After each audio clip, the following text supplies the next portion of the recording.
We are in this situation where the previous pathways to social mobility, the ability to go get an education, then go into the workforce, earn a good living, and leave the world a better place for the future generation, that pathway currently feels broken. So this is the special moment where I think we can all lean in together and actually do something to restore that pathway to mobility.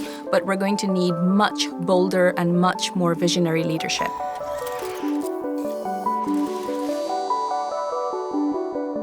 The New Economy and Society platform is dedicated to ensuring that people are able to fulfill human potential. We do that in three ways. One, we look at the new economic agenda. How do countries grow? How do countries stay competitive? But at the same time, how do they become more inclusive?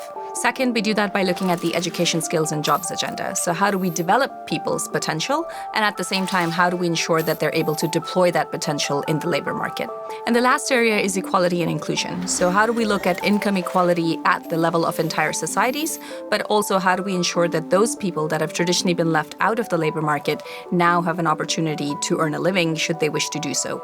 Many partners will join us because they're interested in one aspect, and then very quickly they will see how that connects to economic opportunity more broadly, how that connects to gender equality, how that connects to the future of work, and then they'll start getting involved in other projects. So we really do this taking into account what the starting point of a partner is, and because there's so much activity year-round, they can really join at any stage of the year.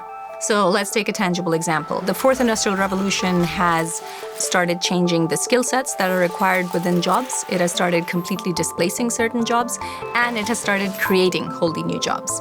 So when CEOs are facing some of these changes, it has become very clear that there's certainly a role for businesses to play on their own, but they also need to be working with others. So all of that is something we're doing in this platform.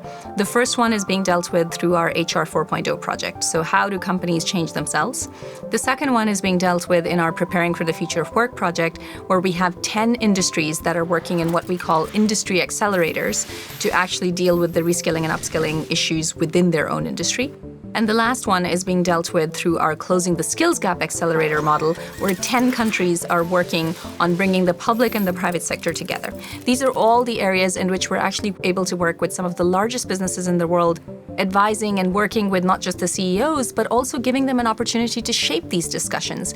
We know that there are tens of millions of people that are already being impacted, either because they have better wages, or because they have better jobs, or because they have better standards in the type of work they're doing. And the goal is that we learn from these experiments and we invite many more business and government stakeholders to work with us so we can actually increase the ambition level to 1 billion people, men and women, receiving more economic opportunity in the next 5 years.